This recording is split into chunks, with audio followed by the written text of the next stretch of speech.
Praise లాడండి. అందరికీ వందనాలు. వాక్యంలోకి వెళ్లే ముందు ప్రార్థించాం. సర్వోన్నతుడ, సర్వశక్తిమంతుడ, నీకు లెక్కలేని స్తోత్రాలు నాయన ప్రభా. కృపగల దేవ, దయగల మా తండ్రి, నీకు లెక్కలేని స్తోత్రాలు నాయన. గడిచిన కాలం అంతే మమ్మల్ని కాచి కాపాడి సజీవ రెక్కలలో ఉంచినందుకు నీకు స్తోత్రాలు, నీకు వందనాలు నాయన ప్రభా.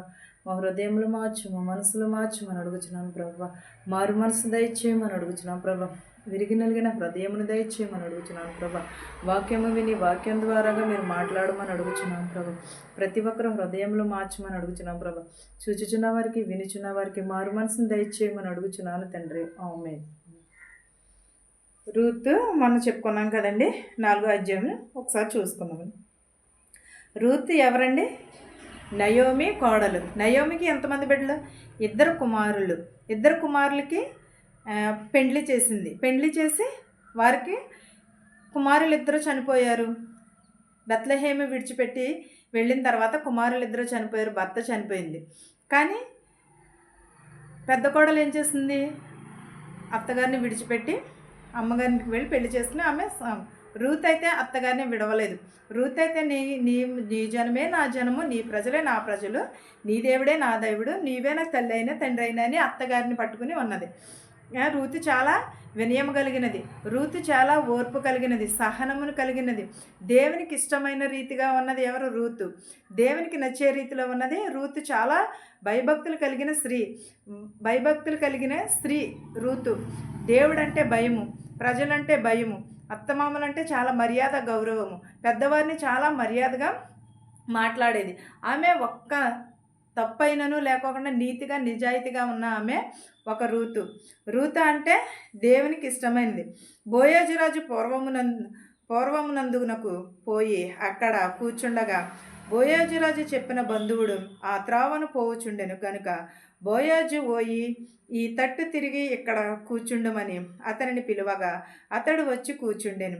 బోయాజురాజు ఊరి పెద్దలతో 10 మందిని పిలిపించుకుని ఇక్కడ కూర్చుండుడని చెప్పగా వారును కూర్చుండిరి. అతడు మోయాబు దేశం నుండి తిరిగి వచ్చిన నయోమి తన సహోదరుడైన ఎలిమేలుకును కలిగిన భూభాగమును అమ్మివేయుచున్నది గనుక నీవు చెరువులాగా వినున్నట్లయితే నేను ఒక సంగతి తెలియచేయవలెనని విన్నాను. ఈ పూర్వ నివాసము యొద్ద ఉండుటను నా జనుల పెద్దల ఎదుటను భూమిని సంపాదించుకును.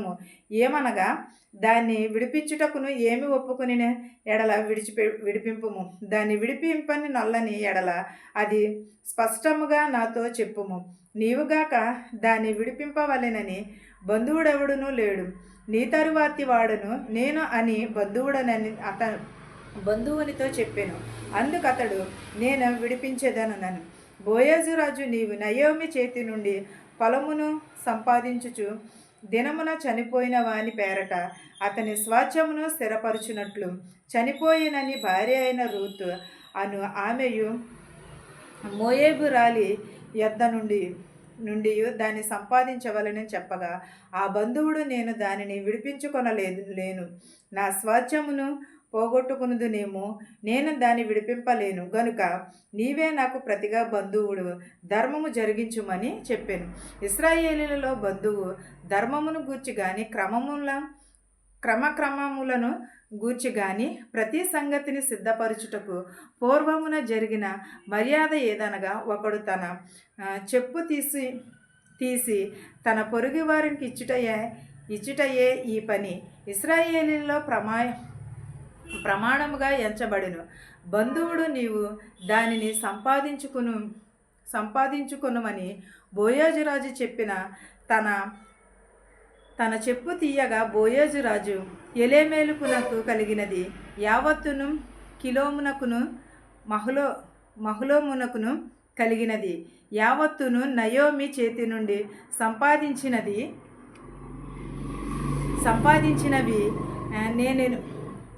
నేను అనుకుందును.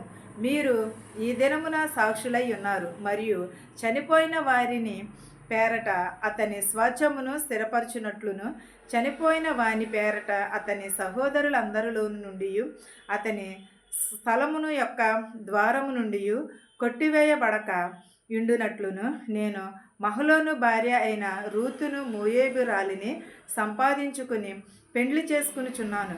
దీనిని మీరు ఈ దినమున సాక్షులై ఉన్నారని పెద్దలతోనూ ప్రజలందరితోనూ చెప్పాను. అందుకు పూర్వద్వారము నుండిన ప్రజలందరూ పెద్దలను మేము సాక్షులము.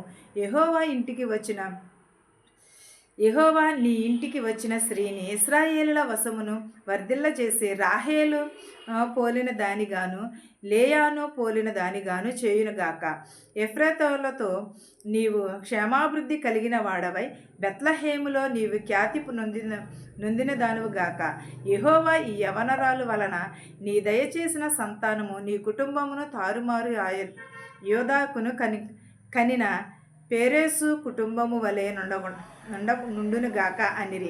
కాబట్టి బోయేజు రాజు రూతుని పెండ్లి చేసుకుని ఆమె యొద్దకు పోయినప్పుడు ఆ యెహోవా ఆమె గర్భవతి అగునట్లు అనుగ్రహించెను గనుక ఆమె కుమారుని కనెను. అప్పుడు స్త్రీలు, ఈ దినమున నీకు బంధువుడు లేకుండా చేయమని యెహోవా స్తుతి నొందునుగాక. ఆయన నామము ఇశ్రాయేలులో ప్రకటింపబడునుగాక. నిన్ను ప్రేమించి 7 కుమారుల కంటే నీకెక్కువ నున్న నీ కోడలు ఇతనిని కనెను. ఇతడు నీ ప్రాణము నోదార్చిన ముసలితనమున నీకు పోషకుడుగగునని నయోమితో చెప్పిరి. అప్పుడు నయోమి ఈ బిడ్డను తీసుకుని కౌగిటిలో నించుకుని వానికి దాదిగా నుండెను. ఆమె పొరుగు స్త్రీలు నయోమి కొరకు కుమారుడు పుట్టెనని చెప్పి అతనికి ఒబేదా అను పేరు పెట్టిరి. అతడు దావీదునకు తండ్రి అయిన యెషయా యొక్క తండ్రి. పేరెసు వంశావళి ఏదనగా పేరెసు హెబ్రోను కనెను. హెబ్రోను రామాను కనెను. రాము అమీనాదాబును కనెను. అమీనాదాబు నయోసోనను కనెను. నయోసాయను సల్మానును కనెను. సల్మాను ఒబేజు రాజును కనెను. బోయాజు ఒబేదును కనెను. ఒబేదు యెషయాను కనెను. యెషయాయి దావీదును కనెను. ఇలాగూ రూతు సంతానం బోయాజు రాజు రూతుని పెండ్లి చేసుకున్న తర్వాత వంశావళి ఇలాగ పెరిగినది. ఒక బంధువుడు కనిపించినప్పుడు ఆమె, నేను ఈమె స్వాస్యము నేను చేసుకోలేను, నేను బంధువుడను కాదు, నా బంధువు నువ్వే కాబట్టి నువ్వే తీసుకో రూతిని అన్నాడు. రూతిని బోయాజు రాజు పెండ్లి చేసుకున్న తర్వాత అతని వంశావళి అంతకంతకు కూడా అభివృద్ధి చెందినది. బోయాజు రాజుతో సయ్యనిచ్చిన తర్వాత రూతి ఏం చేసిందంటే, రూతు ఒక కుమారుని కానీ నయోమికి ఇచ్చింది. ఊరందరూ కూడా ఏమనుకున్నారు, ఒక మగబిడ్డ కలిగితే నీ వంశము వృద్ధి అయినది, నీ వంశము వృద్ధిల్లుచున్నది, నీ వంశము అంతకంతకు కూడా వచ్చుచున్నది అని అంటారు.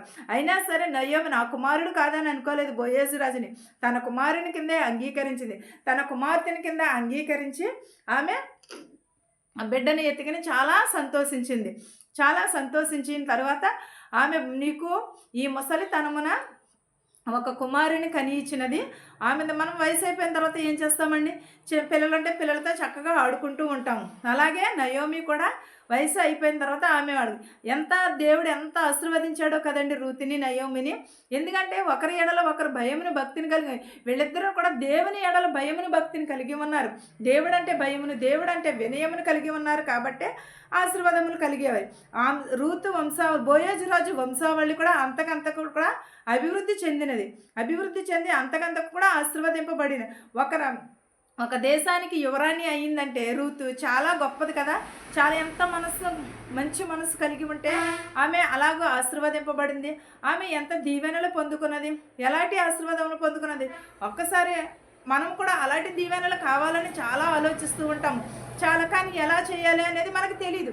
కానీ వాక్యమును మాత్రమే అనుసరించి నడుచుకోవాలి. రూతు వల్లే మనము పెద్దలంటే వినయమును, పెద్దలంటే గౌరవమును కలిగి ఉండాలి. ఈ వాక్యమును మీకును మాకును మనందరికీ తోడయ్యుండును గాక. ఆమేన్. ప్రార్థించుకుందాం. స్తుతి సర్వోన్నతుడ, సర్వశక్తిమంతుడ, దయగల మా తండ్రి, కృపగల దేవ, నీకే స్తోత్రములు యేసయ్యా. నీ కృతజ్ఞతలు చెల్లించుకుంటున్నాం ప్రభా. మా శత్రువుని మిత్రువుని దీవించమని అడుగుతున్నాం ప్రభా. ధనికులనేమి భేదాలనేమి దీవించమని అడుగుతున్నాం ప్రభా. బస్సులో వెలిచినటువంటి, రైల్లో వెలిచినటువంటి, హెలికాప్టర్లో, ఆటోలో, ట్యాక్సీలో వెలిచిన ప్రతి ఒక్కరి కుటుంబమును దీవించి ఆశీర్వదించమని అడుగుతున్నాం ప్రభా. ప్రతి ఒక్కరికి ప్రభు మారు మనసును దయచేయమని అడుగుతున్నాం ప్రభా. విరిగి నలిగిన హృదయమును దయచేయమని అడుగుతున్నాం ప్రభా. ప్రతి ఒక్కరికి మారు మనసును దయచేయమని అడుగుచున్నాను నేను ప్రభ. ప్రతి ఒక్కరి కుటుంబంలో శాంతిని సమాధానం దయచేయమని అడుగుచున్నాను ప్రభ. వృద్ధాప్యంలో ఉన్నవారిని, నడువయసులో ఉన్నవారిని, అంగవైకల్యం కలిగిన వారిని, చెవిటి వారిని, మోగవారిని, ప్రతి ఒక్కరిని పేరు పేరు చొప్పున దీవించమని అడుగుచున్నాం ప్రభ.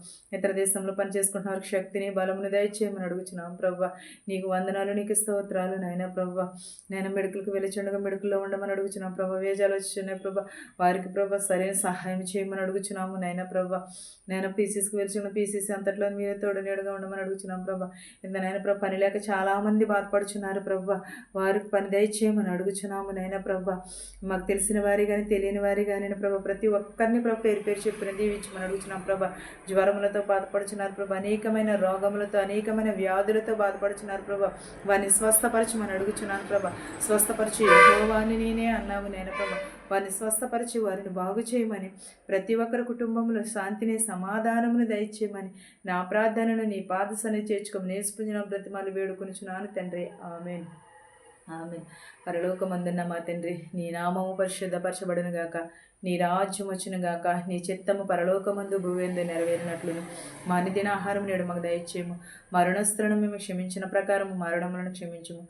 దుష్టుని నుండి, శోధన నుండి తప్పించుము. రాజ్యమును, శక్తియు, మహిమయు నిరంతరము నీవై ఉన్నావు మా తండ్రి. ఆమెన్. ఆమెన్. అందరికీ వందనాలు.